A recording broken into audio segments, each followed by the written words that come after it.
I love how every time Senku gets in a battle, whether it's with Tsukasa or Hyoga or Ibara, Senku isn't just saved by like random people. He actually uses his smarts to figure out how to defeat these guys. Like, when he was cornered by Hyoga, I mean, Tsukasa did help him, but Senku like kind of stalled and then used like the electric finger taser to take him down. Against Tsukasa himself, I think did Tsukasa fight Senku? Oh yeah, Senku pretended to let him attack his neck, knowing that his neck would be secured. So I love that Senku, even when he's the last man standing fighting Ibara, has no physical skill, is still able to take down these powerful opponents more stronger than him or more capable of fighting than him. It makes for really good stakes and really good tension.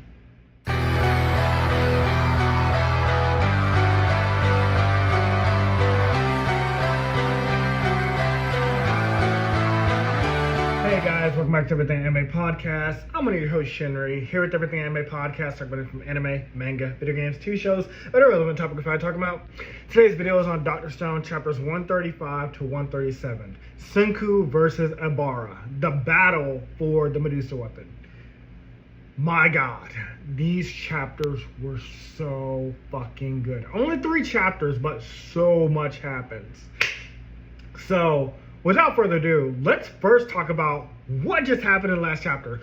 All of the island of the treasure island, the kingdom of petrification, was petrified by the Medusa weapon. Ibara had set it off, like making Arashi eat it, and then our heroes chased down Arashi trying to get the weapon out of his hands, realized it was in his stomach, it went off, there was nowhere for them to run. Ibara was laughing maniacally, thinking, I've won! Like Light did in Death Note.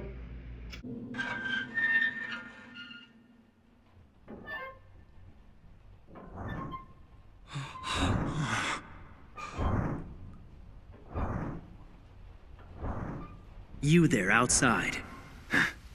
Have you finished writing down the names in the notebook? God. Yes, I've written them.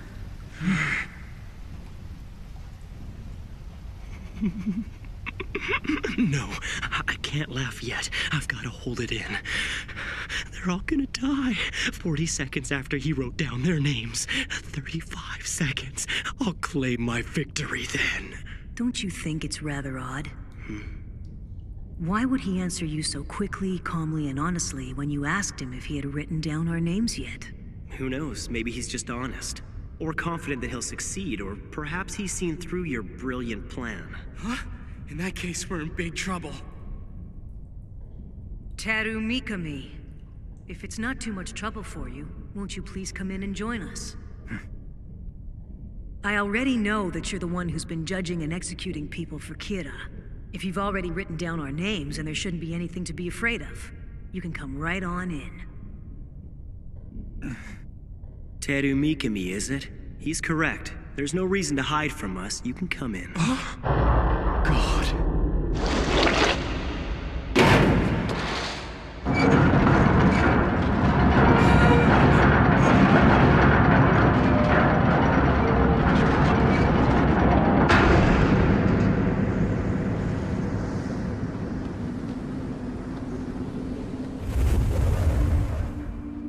You've done well, Mikami. How many seconds has it been since you wrote down the first name?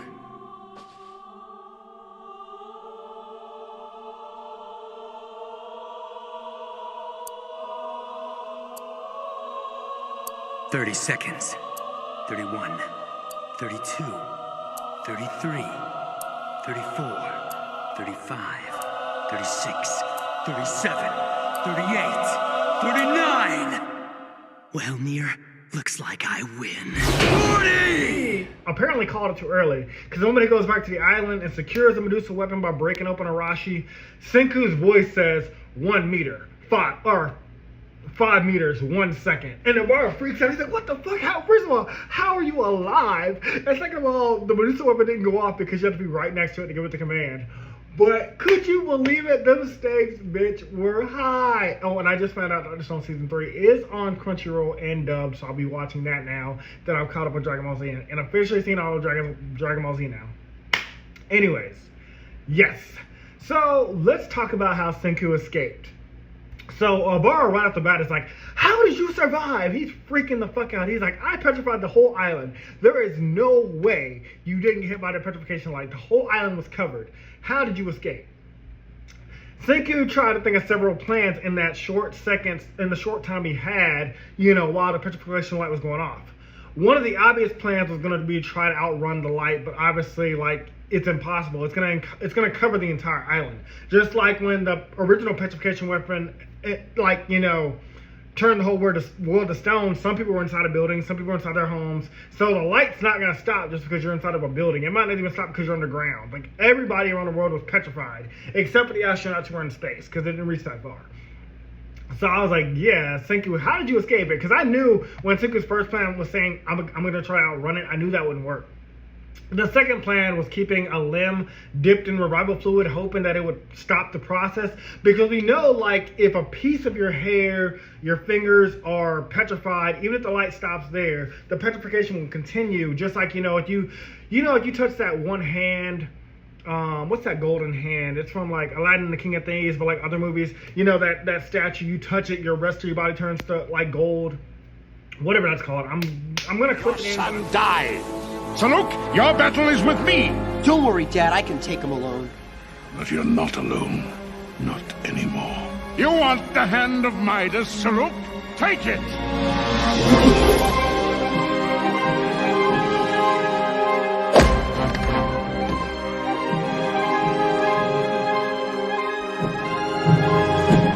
The hand of Midas is mine!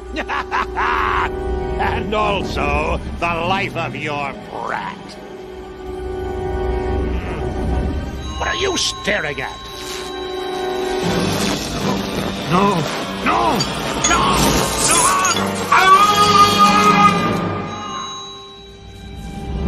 I know what it's called. But anyways, that's basically the petrification life. So Senku thought in reverse, if a piece of my finger is in the revival fluid, the nitrocyclic acid, maybe the rest of my body won't be petrified. But he also feared, if even only that part of his finger isn't petrified, say the nitrocyclic acid keeps the rest of his body, keeps the finger from being petrified, but the rest of his body gets petrified. He's like, well, that's not gonna help me either. If it's just my finger if just my finger isn't petrified, it could just fall off. It could just break off my body. Anytime someone's shattered to pieces after they turn to stone, he's like, I could just lose it and it'll never grow back. But once again, it's my man Chrome who came up with the plan. I told you guys Chrome was an S-rank character. Chrome is my favorite character in Dr. Stone. He is the S-rank character. He's a scientist of this time, and I love Chrome. Don't ever doubt Chrome's badness, okay? He's super bad, okay? So he gives Senku the idea. Of course, the previous chapter, our friends weren't spaced apart in poses like Zoro just because they wanted to look cool. They had something up their sleeve. So here's the plan. It's a bit complicated, so I'm gonna read it off my notes. Everyone was gonna stand 5 meters apart, and then they hold up their hands. They hold up their hands in front of them, the moment the beam hits you. All right, so you have one hand out in front of you. When the petrification light hits your finger, you raise your hand up. That lets others know, hey, the light's hit me. And then as the beam continues to spread over them, the next person standing behind you, they're 5 meters back, they hold their hands out and they raise their hand up the moment the beam hits them. It was to signal to the next person behind them, hey, this is how long it takes to get petrified. And Senku correctly predicts the amount of time it takes because he's watching each of his friends as they get hit by the petrification light, as they're signaling they got hit. Because Chrome said that the petrification light, no matter how big it goes, no matter how big you set it off for, it moves at the same consistent speed. So the only way to get that speed correct is to space out 6 meters apart, or 5 meters apart in this case, and then hold your hand out towards the light. So obviously you give it time to let the signal know hey, I'm getting hit. That was really, really clever. Again, the author of this manga is so fucking smart. He's very clever. I love it. And like I said, the panel that follows is amazing. This is that pose where they all struck. And I wish they did something cool, how Luffy, Nami, Zoro, Usopp, Chopper, and Nami did that pose when they saved Robin. I wish it was something like that, but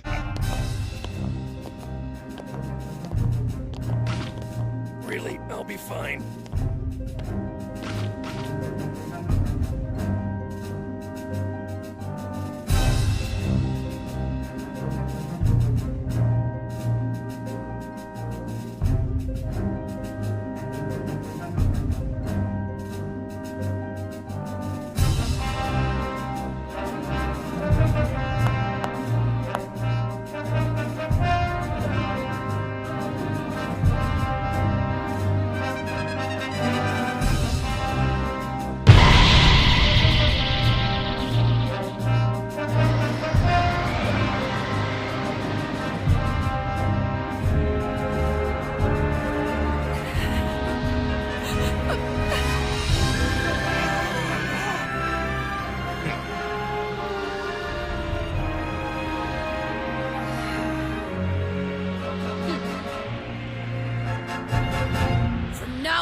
leave everything to us. Still very cool. I can't wait to see it in the anime. Each of them, as they're petrified, send parting words to Senku of hope. In their own way, basically saying they believe in Senku. And I love that Chrome is our first one to say something, because Chrome was the first person that Senku met. Kohaku was the first person Tsukasa met. Oh, no, technically, Senku met Kohaku before Chrome, because he saved her after Tsukasa dropped a tree on her. But, like, Chrome is, like, his best friend in a way. It's thanks to all our allies, though, that, yes, Senku correctly predicts the time the beam will hit him. And why does that matter? Why does it matter that Senku knows exactly how fast the beam is and when it's going to correctly hit him? That's because he needs to correctly identify the time it is to throw the revival fluid in the air above his head so it can fall down him after he's petrified. He needs to time it so perfectly that when he throws this nitrocyclic acid miracle fluid into the air, it'll fall over him after he's petrified. Because if it falls over him before he's petrified, then again, only a piece of Senku can be revived. The rest of it can be turned to stone, and then it could just fall off his body. And we don't want that. Senku would be dead. And thus, Senku survives the petrification in this really cool fucking panel, because Senku timed it correctly. The nitrocyclic acid fell over him after he got turned to stone, and Senku's revived. Now, there's something the characters say later that confused me, because this would be Senku's technically second time being unpetrified, but his scars still remained.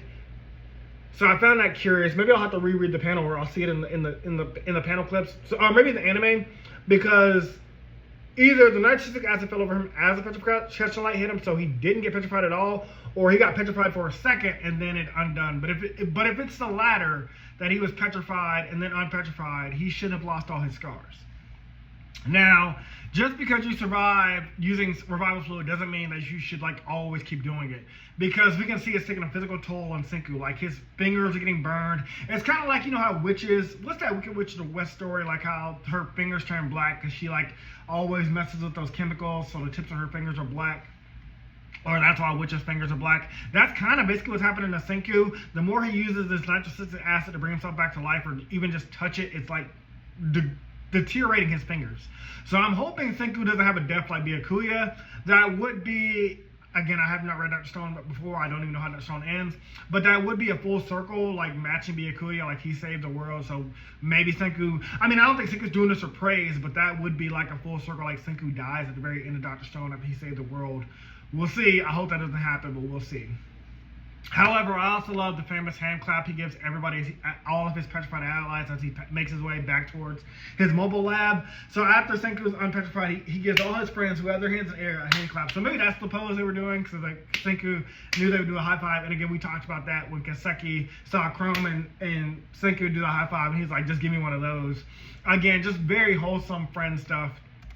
But now we know how Senku got back to the mobile lab and was waiting and hiding for Ibara, because Ibara didn't know that Senku was unpetrified. He thought everybody in the whole island was petrified. And Senku actually tried to get his hands on the Medusa weapon before Ibara arrived. He tried to get Arashi, the stone out of Arashi, but the stone body was too much for him. Again, Senku isn't strong. He's not strong at all. So when he punched Arashi, all he did was hurt his fingers. So Senku just lied in wait, because he heard Ibara coming. He didn't have time to break him open. And I think Senku would have, because he knows Yuzu would have brought him back to life. Yuzu would delicately, and no matter how long it took, put Arashi back together, because Senku's plan is to save everybody. But obviously he'd have to get his hands on the Medusa weapon before Ibara. This is a fun way to bring us back to the present.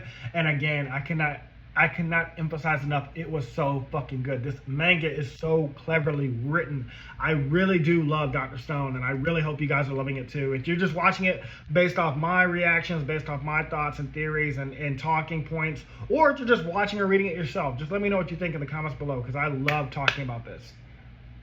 But with the stone now free, because we know Ibara got his hands on it, that's when Senku reveals that he's got a self-driving AI car in the Stone Age. And I was like, what the hell? I know we built a motor. I know we built a fidget spinner and all that, and a drone and a hot air balloon. But I was like, there is no way you have an AI car. We have AI cars now. We kind of do, but not really. And I love that Senku even breaks the fourth wall and was like, just kidding. Those don't exist yet. It was a gag that even got me because I was like, there's no way he has an AI car in this time. Senku has just added, like, he's on top of the mobile lab and he's attached to a little pulley string, which he uses to beat Ibara to the weapon and basically run him over. Very fucking funny. And that would have been a great place to end the chapter, but there is a whole other 2 chapters of them fighting. So I just combined them all together, but very fucking great. I love that, like, the gag, because these gags are very cleverly written, very funny, very, like, intellectual.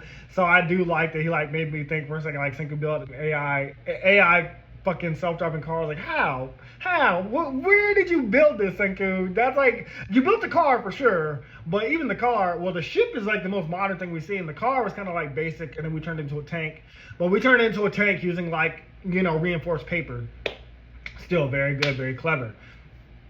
So Ibara didn't know what to expect because he's never seen a car before. So just like when Magma thought he could stop the steam engine, he was like, I'll stop it with my own strength, and then the steam engine ran him over. That's basically Ibara. He just got flat and he never seen a car before. Or like Hocus Pocus in the beginning when they're like walking to like I think they were searching for the kids or whatever, and they're like walking on the side. Oh, okay, let me just play the scene.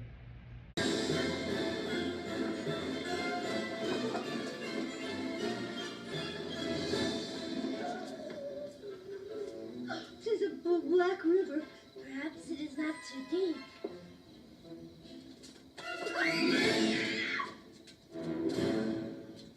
Tis firm. Tis firm as stone. Why, it's a road. Firm as stone. Firm as stone. My book.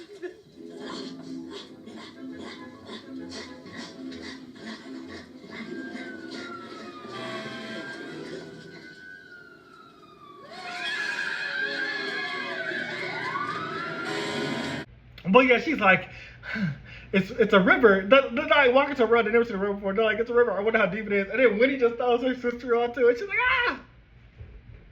He's like, it's a road. It's a road. And they start walking towards like the road, doing their little, you know, that signature thing. And then all of a sudden the cars come and they're like, ah! It was like that. So very, very fucking funny again.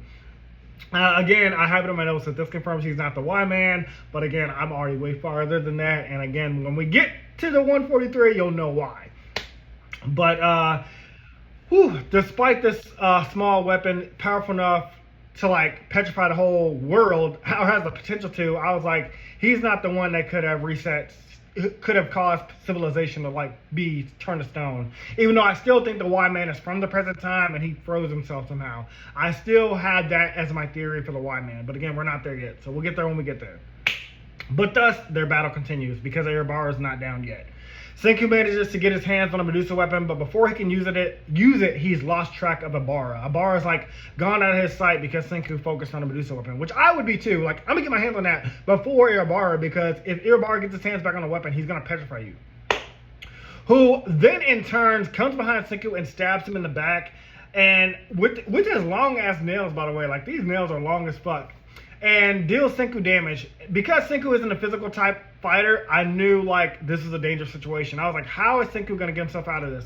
I know before we had, you know, Tsukasa help us with Hyoga, and then, you know, well, that's pretty much the main big fight we had. Because when he was alone with Tsukasa, he got knocked out, but Senku had a plan for that too. But I was like, how is Senku going to deal with him? I didn't know who was going to save Senku, or if it'd be like some unknown character come out of nowhere, or just Senku would just have to use his smarts. But yeah, I was like, Ibara, he got him. He dealt Senku some serious damage. Oh, no, I remember now why Senku didn't do it. Okay, we'll get there when we get there. I just remembered why, what I was talking about with Senku's scars.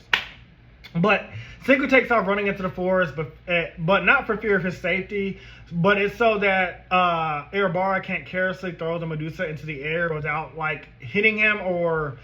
Well, alright, so when Ibara stabs Senku, I think, dropped the Medusa weapon, and Ibara got his hands on it again. So Senku ran into the forest because they're still on the treasure island, and he did that not because he was afraid, because Ibara kind of calls him a chicken, but he realizes, like, oh, it's so I can't throw the Medusa weapon in the air without knowing exactly where he is, because the trees are obscuring my vision. So the only way to use it on Senku is to basically get up close and personal at this point.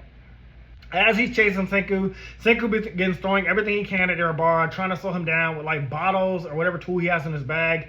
Again, I didn't know what this was, but I had to think back to when Hyoga was coming after Senku, and Senku had thrown them, like, bird rocks at Hyoga, and it was just to give Tsukasa a distraction to like catch Hyoga off guard. But I was like, well, Senku, you're the only one here, so what are you throwing at him? Like, are you really just panicking? And I mean, it would make sense. Senku just got stabbed, he's bleeding, and he's panicking about what to do, so he's just like throwing whatever he can. But we learned Ibara wanted him to run in the forest so that eventually he could chase him to the edge of the island. So even though Senku thinks he has the advantage, Ibara's like, no, I've outsmarted you. I know this whole island like the back of my hand, and I know that there's a cliff at the end of this island, and end of this forest, and once you get there, you'll have nowhere to run. It'll be an open space. So I was like, oh my god, this is that check I was talking about. Like, they keep putting themselves in a check or checkmate. Like, Senku thought he had checkmate because he got his hands on the Medusa weapon. Ibara stabs him because he's distracted. Ibara reclaims the Medusa weapon. Senku runs to the forest and he can just evade the Medusa weapon unless Ibara is up close. Ibara chases him into the forest. Senku's throwing back everything he can, trying to knock the old man out with whatever he has. And Ibara is just swatting all these like weapons, tools, chemicals away from his face with his long ass nails. And again, you think Senku has the advantage, but Ibara knows the forest is going to end at a cliff, and he's like, well, you're going to be out in the open, you're going to be exposed to the open air. Again, just incredible stakes, incredible fucking stakes. And this is so much better than Boruto, and this is way shorter than Boruto. Boruto BB, how are you sucking this much when this short manga at only 135 chapters so far has done a lot more stakes than you have? Sorry, just saying the honest truth. When he corners Senku at the edge of the cliff, Ibara makes a motion to activate the Medusa weapon, and I was like, oh shit. Senku's out in the open. There's nothing we can do. I didn't know what would happen here. Like in Bleach, Ibara asks Senku for his name before he dies, to which Senku replies, I'm Senku Ishigami. And I think he registered the name Ishigami, but I don't also know. Ibara just kind of like, oh, well, good to know. I'm glad to know the man that I killed, the man that gave me a challenge. And Ibara threw the Medusa weapon into the air. But this is where Ibara realizes there's a mistake he made.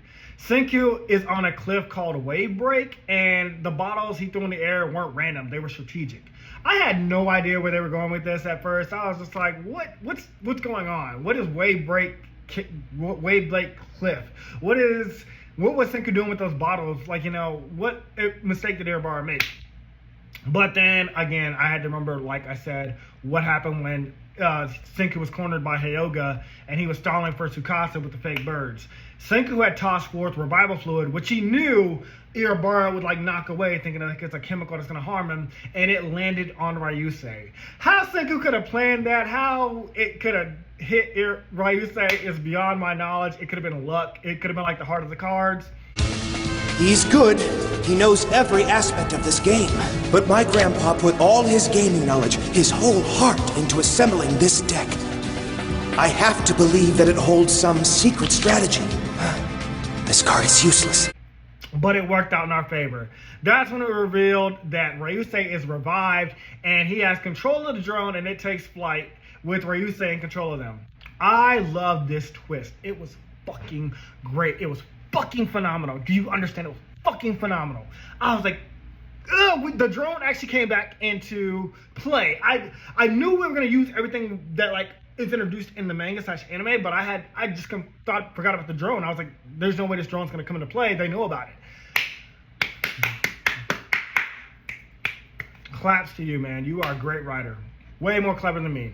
Ibara even once again calls us a strange drone, the drone a strange bird. So I was like, no Y-man for sure. Again, I know it's a recurring gag that I keep saying he's no Y-man, but again, calling the drone a bird, I was like, that was pretty funny. But with this, the Medusa weapon is secured. Kind of. Because, don't forget the other thing they told us about. Once the drone's under the air, we have to do the tug of war. So I had ended the chapter. Again, I could have ended it here. I was thinking, we secured the Medusa weapon. We're going to use it against Ibara. We're going to petrify him. We won. But that's not all. Even though the drone is attached to a wire and has a Medusa weapon, Ibara still has the string that, Kurosama used to use to throw the weapon into the air. So Ibara has the string rope. We've got the wire. And now it's a game of tug of war. So all at once, the tug of war begins. And don't forget the Medusa weapon was already activated in the sky. So I was like, okay, when is this thing going to go off? I knew it was going to happen during this tug of war. I was like, the Medusa weapon's already been activated. That's what happened when Ibara threw it in the air. So at some point, this weapon is going to go off, and one of them, at the end of this tug of war rope, is going to be petrified. But I also knew what would happen at that point, too. I was like, obviously, Senku's going to let go of the rope, let the drone go to him, and he's going to get petrified. I knew that was coming, and I loved how clever that was, because I figured that out before the chapter even ended.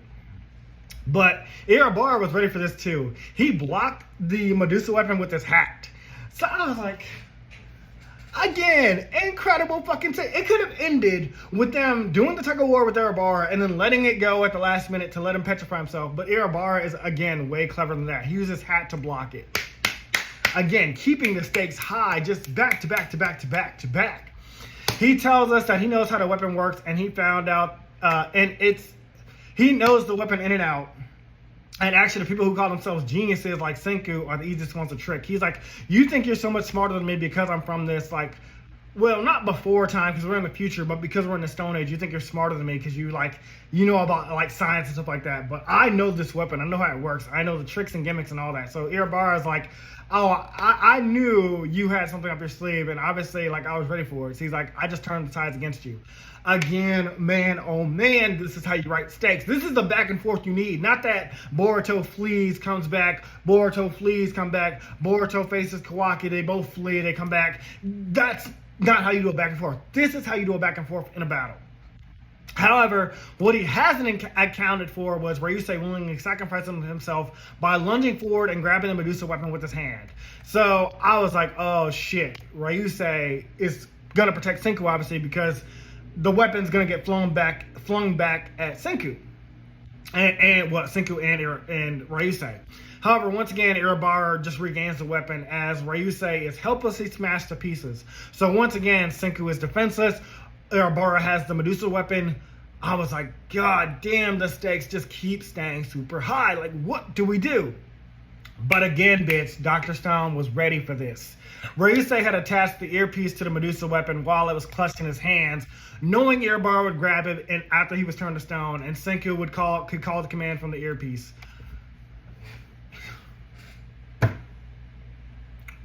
Oh my God, this was the most clever thing I have ever read. Like, again, what a great fucking conclusion. And I hope the anime does this scene justice. Senku once again says 1 meter 5 seconds or 5 meters 1 second. And Ibara can't do nothing. He can't escape in this amount of time. He'll get petrified regardless. Even if a piece of him gets petrified unless he cuts off that piece of limb or hair or whatever. As Ibara returns to stone, I don't even feel 1 millimeter of sorry for him. I hope he stays petrified. Again, where I ended in the manga and anime, Ibara is not unpetrified yet. I know we unpetrified, well, we never petrified Hyogo or Hamura, but we kind of just kept them locked in prison. I don't know if Senku ever planned to revive them. Well, he probably did, but like revive them immediately, probably not. But again, just so fucking good. The chapter ends with Senku obtaining the Medusa weapon, the greatest victory our Kingdom of Science could have ever achieved. However, Senku feels immediately alone. He's like, all of my friends are petrified all over again. It's just like when I first started the manga. And that hit me in the feels. I felt so sad for him. That was such a powerful scene. But then immediately he gets a call from Kohaku's sister, the shamaness Ruri, checking up on him from Ishigami Village. And then he remembers that no, this time I'm not alone. I have my friends. Great fucking chapter, guys. Amazing fucking chapter. That is near the end of the Kingdom of Petrification arc, the New World arc, because after this we start getting, I think the next 6 chapters we deal with some other stuff before we get to the major reveal in chapter 143. So I can't wait to talk to you guys about them. Again, I'm too far ahead to talk about theories, but overall, talking about the New World arc, this arc started fast. This arc started good, way faster than the Stone Wars. Not that I'm complaining. I loved all of Dr. Stone so far. You guys know that. But again, just the way these stakes keep ramping up. And then where the stakes are fucking going. Again, I can't talk about it. I cannot wait to get to 143. I've not continued past 143 because I'm waiting for this video to catch up. When we get to 143, I have so much speculation to do. Again, guys, that's all for this video for now. Hope you guys enjoyed. Let me know what you think about Dr. Stone in the comments down below. Until then, talk to you guys next time. Bye. Hey guys, this video was sponsored by me, the author of the Shinry series, the Chronicles of Wayne, and Monsterverse. So I figured I'd do this outro a little bit different by showing you guys what you guys would be checking out. So, the Shinry series starts with Book 1, Shobu Samurai Project Aryoku. 10 years after the death of his parents, Shobu Samurai returns home seeking vengeance, but instead faces a choice to save his home from shadow creatures, blood beasts, and an organization once thought dead. Shinry's Shobu Samurai starts at $9.99. And if you love anime, manga, Naruto, One Piece, Bleach, Yu Yu Hakusho, Fairy Tail, Shaman King, Rave Master, Zatch Bell, anything like that, the Shinry series is definitely the series for you. You'll definitely want to check it out. The Sword of Light is probably the thickest one so far. And then these books are 2. This is Enter the Dread Zone Tournament. And the series original ending, Arado, the Legendary Conjuring Master. So, and I'll just show you guys some of the covers. Really proud of all of these. But I hope you guys check it out.